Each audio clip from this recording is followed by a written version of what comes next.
नमस्कार, मी हितेश मनोहर चाफेकर.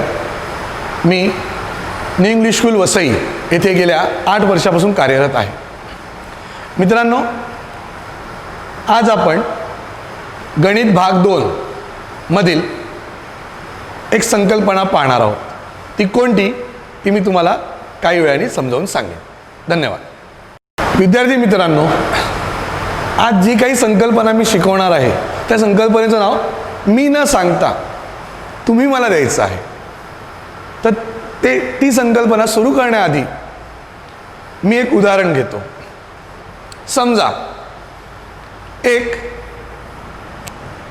विद्यार्थी आपण इथे उभा केलेला आहे. एक स्टुडंट इकडे आपण उभा केलेला आहे आणि त्या विद्यार्थ्याला मी असे अजून 5 ते 6 विद्यार्थी अजून असे घेतोय आणि तुम्हाला असं सांगतोय, एक अट देतोय की या सर्व विद्यार्थ्यांना या विद्यार्थ्याच्या आजूबाजूला असं उभं करा की सर्वांमधील अंतर सारखं असेल. म्हणजे distance between all the students should be same from this student.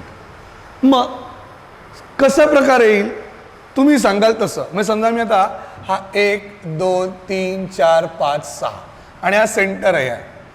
हा विद्यार्थी मी इकडे उभा केलेला आहे. आता याच्यापासून मी कसं उभं करेल तर तुम्हाला वाटेल की सर्व विद्यार्थी सारख्या अंतरावर राहील. आडव्या पद्धतीने बघा तुम्ही उभे करून. समजा मी हा इकडे समजा मी 1 सेंटीमीटरवर हा 1 घेतला. दुसरा विद्यार्थी मी जर इथे घेतला 1 सेंटीमीटरवर तर याच्यापासून याचं अंतर होईल 2 सेंटीमीटर. म्हणजे याच्यातलं अंतर 1 आणि याच्यामधलं अंतर 2 नाही. मला तशा प्रकारे उभं करायचं नाही. मी काय सांगितलं की मला सर्व इतर विद्यार्थी, हे 6च्या 6 विद्यार्थी, या विद्यार्थ्यापासून आपण सारख्या अंतरावर उभं करणार आहोत. तुम्ही कशा प्रकारे उभे करा, काही फरक नाही. मग जर अजून तुम्ही वेगळ्या उदाहरणात तुम्ही विचार करा, तुम्हाला लक्षात येईल की कशा प्रकारे उभे केले पाहिजे. बरोबर. आता तुम्हाला कळलं कसं की जर समजा हा 1 नंबर मी इकडे उभा केला, त्यानंतर हा 2 नंबर, हे अंतर आहे 1 सेंट. परत मी समजा असा इकडे उभा केला 2 नंबर, परत 1 सेंटीमीटरवर मी 3 नंबर, परत 1 सेंटीमीटरवर मी 4 नंबर, परत 1 सेंटीमीटरवर मी 5 आणि 1 सेंटीमीटरवर मी 6. आता ही जी उभी राहण्याची रचना आहे, जर मी हे सर्व बिंदू मानून, if I think these are the points, मग या सगळ्या बिंदूंना जर मी जोडलं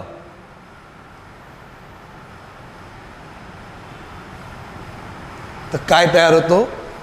अगदी बरोबर, वर्तुळ म्हणजे सर्कल. म्हणजे आता आपल्या टॉपिकचं नाव काय आहे तर आपलं भूमितीतलं 3रं प्रकरण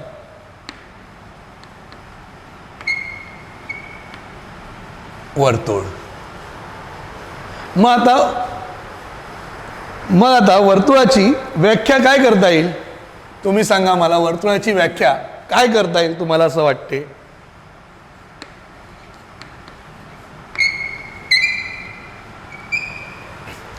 तर व्याख्या आपण तयार करूया. जी काही डेफिनेशन आहे, विल प्रिपेअर अ डेफिनेशन. आपण पाठांतर करायची आवश्यकता नाही. मी काय केलं, हा बिंदू, आपण आता यांना बिंदू हाक मारू, will assume as a point. हा बिंदू आपण स्थिर ठेवला, बरोबर आहे. आणि हे सर्व बिंदू असे घेतले की या बिंदूपासून ते समान अंतरावर आहे. मग व्याख्या काय येणार आहे तर एखाद्या स्थिर बिंदूपासून समान अंतरावर असणाऱ्या बिंदूंच्या पथास, बिंदूपथ म्हणजे बिंदूंचा समूह, locus, it is called locus. म्हणजे एखाद्या स्थिर बिंदूपासून समान अंतरावर असणारे, हे सगळे अंतर समान आहेत, 1 सेमी 1 सेमी, आपण जस्ट ॲज्युम करूया, हे 1 सेमी नाही आहे पण आपण जस्ट ॲज्युम करूया, 1 युनिट करूया, म्हणजे 1 एकक. एखाद्या स्थिर बिंदूपासून समान अंतरावर असणाऱ्या बिंदूपथास, बिंदूंच्या समूहास काय म्हणतात? वर्तुळ असे म्हणतात. पुन्हा एकदा व्याख्या तयार करूया.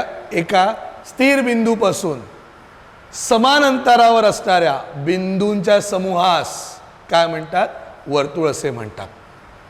मग या स्थिर बिंदूस काय म्हणता येईल? तर वर्तुळ केंद्र. आणि हे जे समान अंतर आहे या समान अंतराला आपण काय म्हणतो? त्रिज्या. म्हणजे हा जो स्थिर बिंदू आहे त्याला आपण म्हणूया वर्तुळ केंद्र. आणि हे जे समान अंतर आहे याला म्हणूया आपण वर्तुळाची त्रिज्या. लक्षात आलं? समजलेलं आहे? कळलेलं आहे? आता आपण या प्रकरणातलं काही मूलभूत संकल्पना, म्हणजे या संकल्पना आधी तुमच्या झालेल्या आहेत. तुम्ही इयत्ता 3री 4थी पासून हे सर्व शिकत आलेला आहात. पण पुन्हा एकदा त्याची उजळणी व्हावी, कारण आतापर्यंत वर्तुळ हे तुम्हाला माहीत होतं, पण वर्तुळ म्हणजे काय हे तुम्हाला मी मगाशी सांगितलं. त्यामध्ये काही घटक आहेत, त्या घटकांबद्दल आपण माहिती घेऊया. म्हणून त्याच्यासाठी मी काय सांगितलं? काही मूलभूत संकल्पना. विद्यार्थी मित्रांनो, आता आपण मगाशी पाहिलं केंद्र, त्याला मी नाव देतो बिंदू ओ. आणि एक ठराविक अंतर आहे, काही असू दे, 1 एकक म्हणून आपण पकडूया. समजा हा पॉईंट आहे पी, बरोबर आहे. मग मी इथे असं लिहीन बिंदू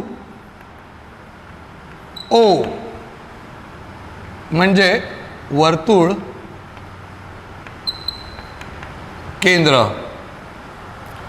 मी जरी तुम्हाला काही दिसत नसेल तरी मी जोराने बोलतोय, म्हणजे तुम्हाला ते लक्षात येईल मी काय लिहितोय ते.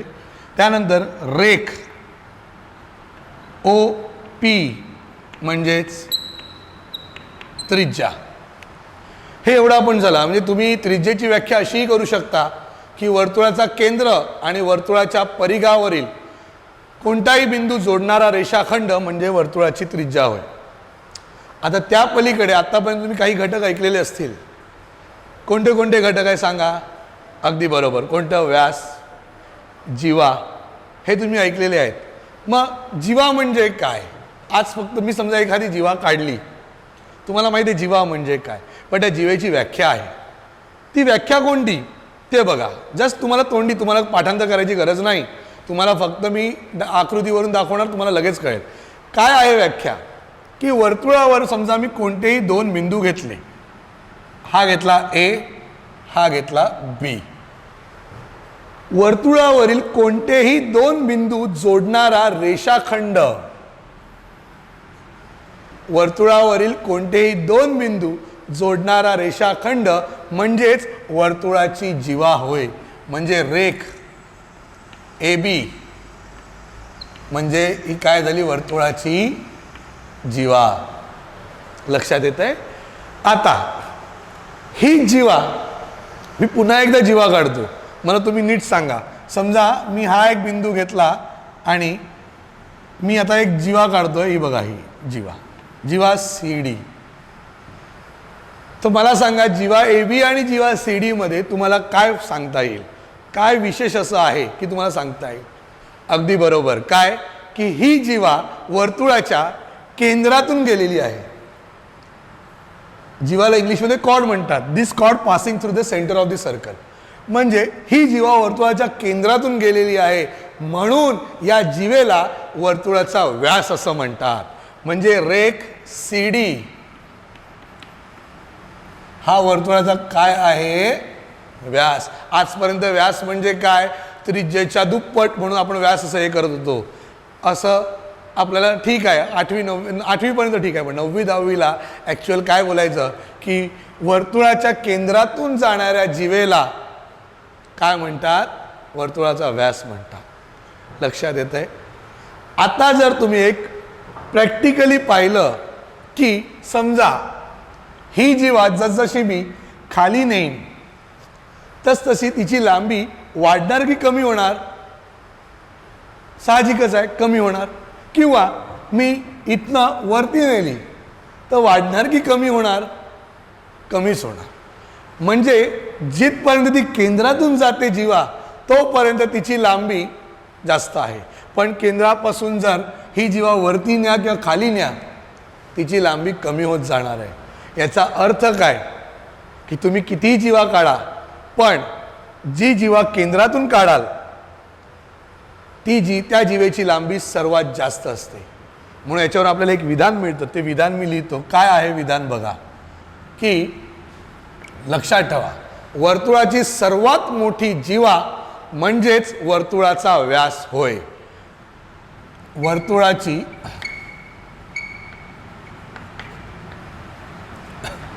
सर्वात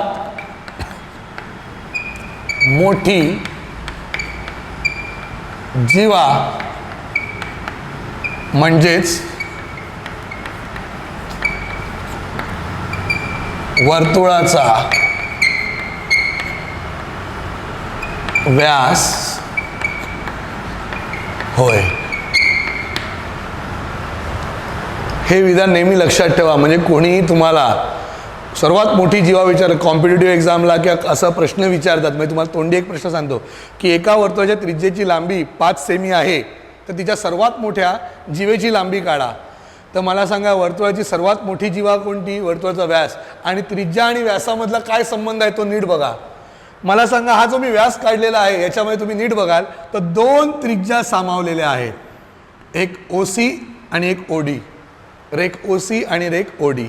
म्हणजेच जर ही जीवा मी 5 सेमी, समजा ही त्रिज्या मी 5 सेमी घेतली, तर ही पण त्रिज्या 5 सेमी आहे का? तर वर्तुळाच्या सर्व त्रिज्यांची लांबी समान असते. हे ऑलरेडी आपण शिकलेलो आहोत. मग हे 5 आणि 5 10 म्हणजे काय होते? दुप्पट होते. It is a twice. मग याच्यावरून काय की त्रिज्या व्यास हा त्रिज्येच्या काय असतो? दुप्पट असतो. आपण व्यासाला संबोधित करूया डी. डी मीन्स डायमीटर आणि त्रिज्या म्हणजे R. So it is a twice of radius. म्हणजे व्यास हा त्रिज्येच्या काय असतो? दुप्पट असतो. मग जर त्रिज्या 5 सेमी असेल तर सर्वात मोठी जीवेची लांबी किती? 10 सेमी. अगदी बरोबर आहे. किंवा उलटा प्रश्न जर विचारला की एका वर्तुळाच्या सर्वात मोठ्या जीवेची लांबी 16 सेमी आहे, तर त्याची त्रिज्या काढा. तर किती येईल? 16 म्हणजे सर्वात मोठ्या जीवेची लांबी. सर्वात मोठी जीवा म्हणजे काय? त्याचा व्यास. आणि त्रिज्या काय असते? व्यासाच्या निम्मी असते. म्हणजे 16चे अर्धे किती होणार? 8 सेमी. लक्षात येत आहे? कळतंय? हा झाला बेसिक. हे जे तुम्ही ऑलरेडी शिकलेला आहात. या प्रकरणात 10वीला आहे काहीतरी वेगळं पाहिजेच ऑफकोर्स, कारण हे तर तुम्ही वारंवार शिकत आलेला आहात. याच्यामुळे तुम्हाला एक वेगळा कन्सेप्ट आता जो तुम्ही पाहिलेला आहे पण तरीसुद्धा तुम्हाला एकदा कानावरून तुमच्या टाकून देतो की आता मी एक जीवा काढतो पण ती रेषेमध्ये काढतो. मग समजा रेषा MN, बरोबर आहे. आता बघायला गेलं तर रेख MN ही जीवा आहे, पण रेषा MN ज्या वेळेला मी रेषा म्हणतो ते ती दोन्ही बाजूनी अमर्याद असते. मग आता मला सांगा की इथे तुम्हाला काय वेगळं दिसते? इकडे मर्यादित होतं म्हणून हिला आपण जीवा म्हणू शकतो, मग हिला आपण जीवा म्हणू शकतो का? नाही. मग नीट लक्ष द्या. जी रेषा वर्तुळाला 2 भिन्न बिंदूत छेदते, जी रेषा वर्तुळाला 2 भिन्न बिंदूत छेदते अशा रेषेला आपण छेदिका असे म्हणतो. काय म्हणतो? छेदिका. इंग्लिशमध्ये त्याला सेकंड असं म्हणतात, सिकंड. सो रेषा MN ही काय झाली? वर्तुळाची छेदिका झाली. लक्षात येत आहे? जी रेषा वर्तुळाला 2 भिन्न बिंदू छेदत असेल, वर्तुळावरील बिंदू लक्षात ठेवा, परिघावर पाहिजे, 2 भिन्न बिंदू छेदत असेल तर तिला आपण काय म्हणतो? छेदिका म्हणतो. लक्षात आलं? आता मी अजून एक अशीच रेषा काढतो, जास्तच मोठी झाली, ठीक आहे. हा पॉइंट T. आता मला सांगा विद्यार्थी मित्रांनो, ही रेषा वर्तुळाला किती बिंदूत छेदते? एकच. मग मला तुम्ही सांगा, एका बिंदूत छेदल्यावर ही छेदिका होऊ शकते का? नाही. पण ते याला आपण छेदणं असं तरी म्हणू शकतो का? ती छेदलेली नाही. मग ती काय केलेली आहे? टच म्हणजे स्पर्श करून गेलेली आहे. कोणाला? वर्तुळाला. किती बिंदूत? एकाच बिंदूत. एकाच बिंदूत ती काय झालेली आहे? स्पर्श करून गेलेली आहे. म्हणजेच जी रेषा वर्तुळाला एक आणि एकच बिंदूत स्पर्श करते त्या रेषेला आपण म्हणतो स्पर्शिका. त्या रेषेला आपण काय म्हणतो स्पर्शिका. म्हणजे या रेषेला नाव दिलं रेषा एल, तर या रेषा एल ही काय आहे स्पर्शिका आहे वर्तुळाची. इंग्लिशमध्ये त्याला टँजंट म्हणतात. So it is tangent who touches to the circle at a single point. आता हा जो बिंदू आहे ज्याला ती स्पर्श झालेली आहे त्याला आपण म्हणतो स्पर्श बिंदू. काय म्हणतो आपण त्याला स्पर्श बिंदू. म्हणजे बिंदू टी याला आपण म्हणता येईल स्पर्श बिंदू. इंग्लिशमध्ये पॉइंट ऑफ कॉन्टॅक्ट. हे जस्ट शब्द लक्षात ठेवा. इंग्लिशमध्ये संपूर्ण मराठीत गेलं तर तुम्हाला पुढे जाऊन कधी ज्या वेळेला तुम्ही कॉलेजमध्ये जाल तेव्हा हे शब्द तुम्हाला लक्षात आले पाहिजे, म्हणून मी तुम्हाला इंग्लिशमध्ये सुद्धा सांगतोय. ओके, लक्षात आलं, समजलेलं आहे मित्रांनो. आपण मागे काही मूलभूत संकल्पना पाहिल्या. आता आपण या प्रकरणातील संकल्पना पाहणार आहोत. काय आहेत संकल्पना? तर समजा मी ओ केंद्र असलेलं एक वर्तुळ काढलेलं आहे, बरोबर आहे. आता मी एक स्पर्शिका काढतो की जी वर्तुळाला टी बिंदूत स्पर्श करते. आणि हा बिंदू टी आणि केंद्र यांना जर मी जोडलं तर काय तयार होते? त्रिज्या तयार होते. तर नीट लक्षात ठेवा, ही रेषा एल आणि ही त्रिज्या ओटी यांच्यामध्ये जो तयार होणारा कोन असतो हा नेहमी काय असतो? काटकोन असतो. म्हणजे विधान काय होणार की वर्तुळाला कोणत्याही बिंदूतून काढलेली स्पर्शिका व तो स्पर्श बिंदू आणि केंद्र यांना जोडणारी त्रिज्या हे परस्परांना काय असतं? म्हणजे ती त्रिज्या आणि स्पर्शिका परस्परांना लंब असतात. म्हणजे यांच्यामध्ये तयार होणारा कोन काय असतो? काटकोन असतो.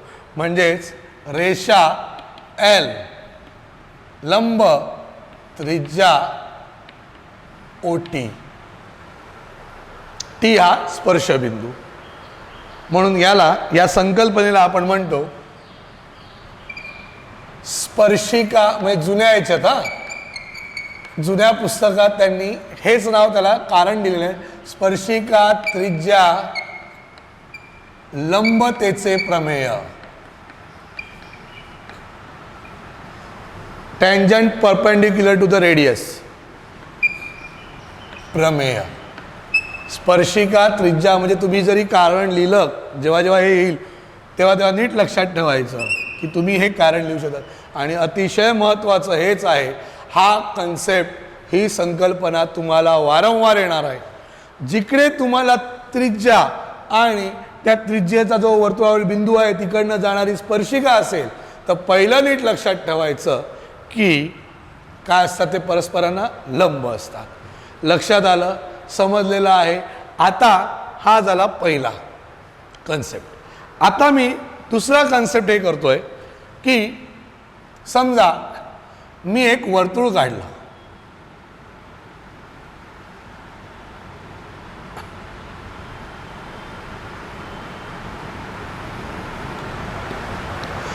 आता मगाशी याच्यात काय होतं की आता मी या टी बिंदूतून एक स्पर्शिका काढली.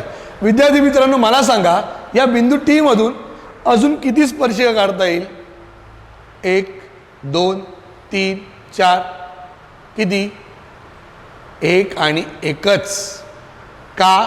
तर तो बिंदू, ही रेषा त्या बिंदूतून स्पर्श करून जाते, तो स्पर्श बिंदू आहे. जर ती 2 बिंदूतून गेली असती तर ती स्पर्शिका नसून काय असती? छेदिका असती. पण ती एकाच बिंदूतून गेलेली म्हणून तिला आपण स्पर्शिका म्हणतो.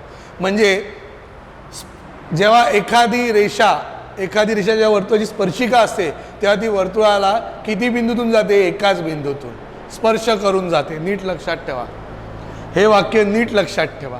मग आता मला सांगा, मी जो तुम्हाला प्रश्न केलेला आहे तो परीक्षेला एका मार्काला ऑब्जेक्टिव्हमध्ये विचारू शकतात. आता समजा मी वर्तुळाच्या बाहेर एखादा बिंदू घेतला. समजा हा केंद्र ओ आहे, हा बाहेर पॉइंट पी आहे. तर किती या बिंदूतून किती स्पर्शिका काढता येतील?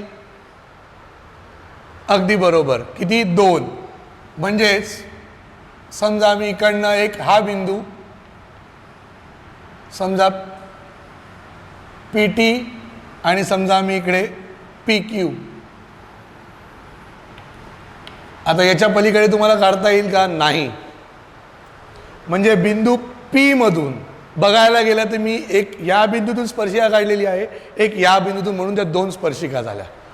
बघा आपण नियम हाच वापरलाय की बाबा एका वेळेला एका बिंदूतून एकच. पण आता मी बाह्य बिंदू घेतलेला आहे. पी हा वर्तुळाच्या बाह्य भागात आहे, बरोबर आहे. हा तुम्हाला गेल्या वर्षी झालेला आहे अंतर्भाग आणि बाह्य भाग. तर हा बाह्य बिंदूतून आपण स्पर्शिका काढलेल्या आहेत. आता मला सांगा तुम्हाला या पी टी आणि पी क्यू बद्दल काय सांगता येईल? येस, आपण एक तर यांची लांबी जर चेक केली, हे जर रेषाखंड जर आपण बघितले पी टी आणि पी क्यू, तर यामध्ये तुम्हाला काही सांगता येईल का? बा पी क्यू, पी टी आणि पी क्यू याच्यामध्ये काही असमानता, पी टी मोठा पी क्यू लहान, पी क्यू मोठा पी टी लहान, किंवा दोघंही समान आहेत पी टी बरोबर पी क्यू? आपण चेक करून बघूया. म्हणून आपण काय करूया? सिद्धता घेऊया. मग समजा मी इथे असं लिहिलं, ही आकृती काढली आणि पक्ष लिहिलं.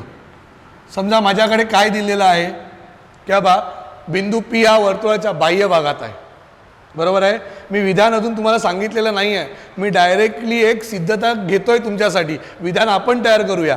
समजा मी बिंदू पी हा वर्तुळाच्या बाह्य भागात घेतला. बिंदू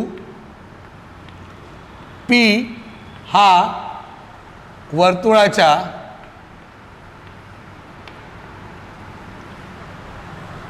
बाह्य भागात आहे.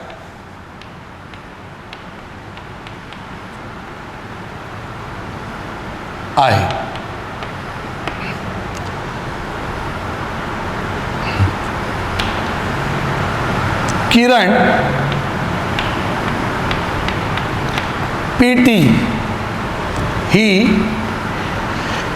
या पी टी व किरण पी क्यू या वर्तुळाच्या स्पर्शिका असून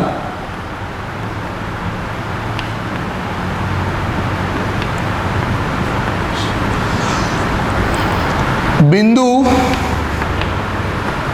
टी व क्यू हे अनुक्रमे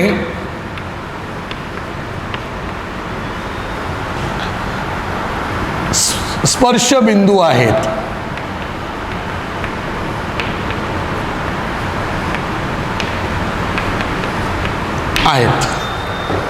तर आपल्याला सिद्ध करायचं आहे काय की यांच्यामधला संबंध काय आहे. आपल्याला याच्यामधला संबंध आपण बघूया. म्हणजे मी इकडे शक्यता हे करतो, मी पाहिजे इकडे साध्य लिहायचं आहे. आता आपलं साध्य काय ना आपण तोंडी डिस्कस करूया. काय आहे साध्य? पी टी मोठा पी क्यू पेक्षा, पी क्यू मोठा पी टी पेक्षा, किंवा दोघंही समान. आता हे साध्य मी इकडे लिहिणार नाही.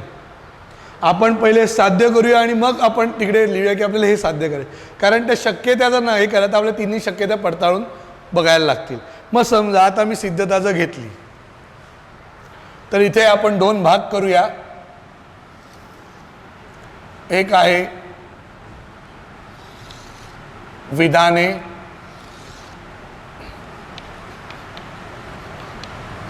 आणि दुसरा आहे कारणे. बरोबर आहे, लक्षात येत आहे. मग आता पी टी आणि पी क्यू हे 2 वेगळे घटक आहेत.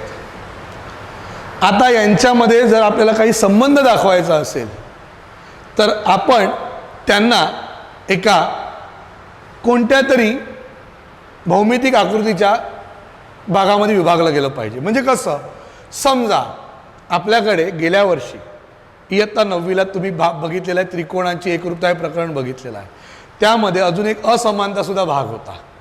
मग आपण जर हे 2 घटक त्रिकोणाच्या स्वरूपात मांडले तर म्हणजे त्यासाठी आपल्याला काय करायला लागणार आहे? रचना करायला लागणार आहे. मग रचना कशी? तर आपण हे 2 जे भाग आहेत पी टी आणि पी क्यू बी यांना 2 त्रिकोणाच्या घटकांमध्ये यांचं रूपांतर करतो. मग मी काय करतो? रेख ओ टी म्हणजे बिंदू ओ आणि टी जोडतो, तसंच रेख ओ पी जोडतो, तसंच रेख ओ क्यू जोडतो. आता जर तुम्ही नीट पाहिलं तर तुम्हाला हे दोन त्रिकोण दिसतील आणि पी टी आणि पी क्यू हे दोन त्रिकोणांचे घटक झालेले आहेत. म्हणजेच आता जर मी इथे रचना केली, आता रचना खरं म्हणजे साध्याच्या खाली लिहायची, इकडे जागा नसल्यामुळे मी इथे लिहितोय, तुम्ही नीट ती खाली लिहा. रचना काय आहे? रचना तर रेख ओ टी, रेख ओ क्यू व रेख ओ पी जोडा. खरं म्हणजे रेख म्हटल्यानंतर त्याला जोडण्याची गरज नसते, पण आपण पुस्तकाप्रमाणे जोडतो, कारण बिंदू आपण जोडतो, रेषाखंड जोडत नाही. तर आपण पुस्तकाप्रमाणे लिहूया म्हणून मी रेख म्हणून आणि अशा भाषेत लिहिलेलं आहे, तर तुम्ही ते नीट लक्षात ठेवा. आता आपण या ओ टी आणि ओ क्यूचा काय संबंध आहे ते नीट बघूया. पहिले आपण तोंडी चर्चा करूया आणि नंतर तुम्ही मला सांगा. आता हे जो दोन त्रिकोणांचं तुम्ही जर नीट निरीक्षण केलं तर तुम्हाला काय दिसेल विद्यार्थी मित्रांनो? अगदी बरोबर. काय की जर मी वरती बघितलं पी टी आणि ओ टी हे स्पर्शिका त्रिज्यानुसार तुम्ही बघितलं तर हे काही आहेत, स्पर्शिका त्रिज्या लंबतेच्या प्रमेयानुसार हा काटकोन आहे. तसंच खाली सुद्धा काही आहे, तेच आहे, कारण ही स्पर्शिका ही त्रिज्या, म्हणजे हे दोन काटकोन त्रिकोण तयार झालेले आहे. आणि हा त्यांचा कर्ण आहे, हायपोटेनस, आणि हा कर्ण दोन्ही त्रिकोणांमध्ये सामायिक असल्यामुळे त्याची लांबी काही आहे समान आहे, म्हणजे एकरूप. आपण म्हणजे रेख ओ पी एकरूप ओ पी का, तर ते समान लांबीचं आहे. लक्षात येत आहे? आणि त्याचबरोबर जर तुम्ही नीट पाहिलं तर ही त्रिज्या ओ टी आणि ओ क्यू या दोन्ही त्रिज्या रेडियस आहेत, म्हणजे त्या काय त्या पण इक्वलच येणार आहे. म्हणजे पहिली गोष्ट, हा काटकोन त्रिकोण त्याचा कर्ण एकरूप आणि त्रिज्या सुद्धा एकरूप, म्हणजे हे दोन त्रिकोण काय झाले? एकरूप झालेले आहेत. मग मी ते लिहितो. पहिलं मी असं लिहितो, रेख किंवा इकडे किरण पी टी ही ओ केंद्र वर्तुळाची स्पर्शिका असून बिंदू टी हा स्पर्श बिंदू आहे.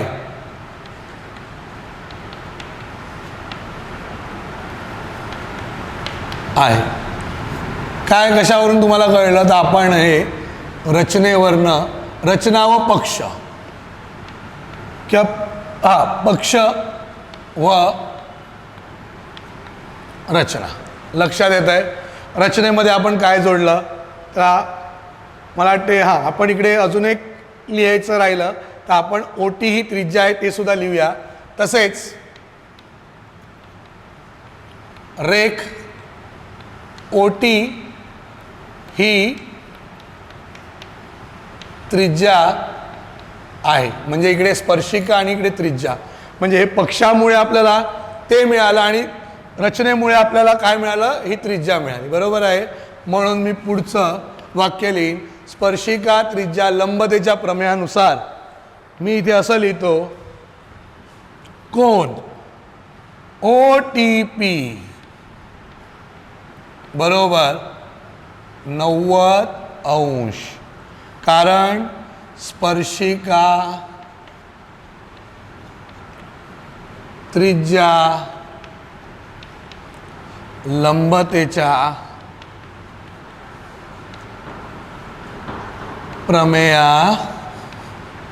प्रमेयानुसार. लक्षात येत आहे? कळतंय?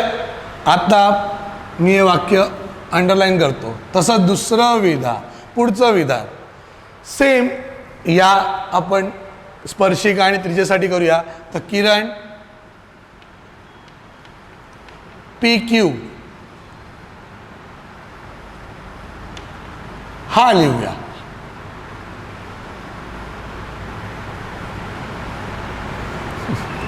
ही ओ केंद्र असलेल्या वर्तुळाची स्पर्शिका असून बिंदू, आता कोणता बिंदू येईल तर क्यू, बिंदू क्यू हा सॉरी स्पर्शिका बिंदू क्यू हा स्पर्श बिंदू आहे, तसेच कोणती त्रिज्या, रेख ओ क्यू, तसेच रेख ओ क्यू ही त्रिज्या आहे. याला कारण तर तुमचं पक्ष व रचना. तुम्हाला असं पक्ष इकडे काही विधानच नाही दिले तर पक्ष कुठून आलं, तर मी तुम्हाला अगोदरच सांगितलं होतं की आपण एक जस्ट आपण व्हेरीफाय करणार आहोत म्हणून मी विधानच नाही दिलं, विधान ऑटोमॅटिकली तयार होणार आहे. पण आपल्याकडे जे असतं त्याला आपण काय म्हणतो पक्ष. म्हणून आपल्याकडे काय होतं, वर्तुळ होता, वर्तुळाचा बाह्यबिंदू होता आणि त्याच्यातून स्पर्शिका काढलेला होता, एवढं आपल्याकडे होतं म्हणून मी तेवढंच लिहिलं म्हणून त्याला आपण पक्ष म्हणतो. कळलं. आणि चौथं, आता कोणता कोण तर ओ, आपण ओ क्यू पी म्हणून ओ क्यू पी बरोबर 90 अंश. पुन्हा एकदा याला कारण काय, स्पर्शिका त्रिज्या लंबतेच्या प्रमेयानुसार. लक्षात येते, थोडं शॉर्टमध्ये लिहिलं जागा नसल्यामुळे.